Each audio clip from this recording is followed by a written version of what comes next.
Today, Israelis said goodbye to one of their most beloved leaders, former Prime Minister Ariel Sharon. Dignitaries from around the world joined Israeli officials at a state memorial service in Jerusalem. Sharon died on Saturday after being in a coma for 8 years following a devastating stroke in 2006. Reporter Chris Mitchell looks back at Sharon's life and legacy. Sharon was one of modern Israel's most popular prime ministers. His battlefield exploits earned him the name the Bulldozer. Sharon began his career as a fighter in the Haganah, the Jewish underground army, and he fought in Israel's 1948 War of Independence. In the 1967 Six-Day War, his lightning moves against Egypt in the Sinai helped Israel triple the territory it controlled, almost overnight.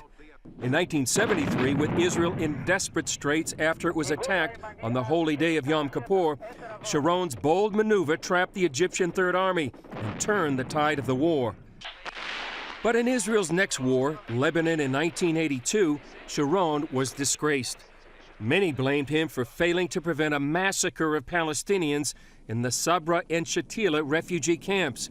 He resigned as defense minister, but stayed in the mainstream of Israeli political life. He also helped mastermind the Jewish settlement building in Judea, Samaria, and the Gaza Strip, seizing on their strategic value. His legacy will be of great leadership. He was very, very proud of his Jewishness. He was very proud of Jewish history. He felt the responsibility for the Jewish people and the Jewish history and the reconnection of the Jews to their land. His commitment to the settlements was so strong that many Israelis were stunned when Sharon proposed and then completed his controversial plan to evacuate Jews from the Gaza Strip. As the leader known as Ariel is laid to rest, Israel is surrounded by unstable enemies on nearly every side. But the Jewish state is stronger than ever, and millions of Israelis know that is due, in some measure, to Ariel Sharon. Chris Mitchell, CBN News, Jerusalem. Well, here at home, severe weather struck several parts of the country this weekend. John Jessup has that story from our news bureau in Washington. John? That's right, Gordon. The wild weather came after last week's deep freeze. Over the weekend, powerful storms roared down south. In North Carolina, hurricane-strength winds destroyed a condominium complex. And in Georgia, 2 girls had to be rescued after a tree fell onto their home. A big thaw from Pennsylvania to Maine is causing major flooding concerns for millions. In Vermont, roads have been closed and some residents have been forced to use sandbags. And in western New York, homes and yards look like swimming pools. Crews had to use boats and even a bulldozer to rescue residents trapped by the rising water. This is the worst I've ever seen it. We've lived here for 20 years and I've never seen the water ever come up this high. More flooding is expected in the coming days.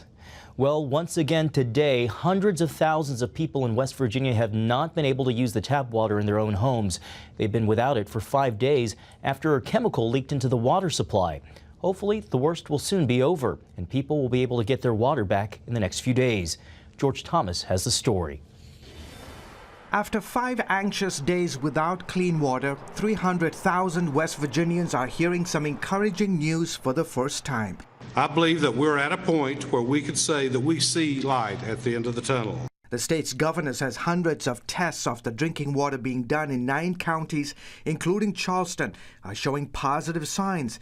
But people are still being told not to drink or bathe in the water just yet. The crisis started last Thursday when about 7,500 gallons of a toxic chemical spilled into the Elk River, contaminating the water supply in the heart of the state. I have 3 babies. They're 5, 6, and 8.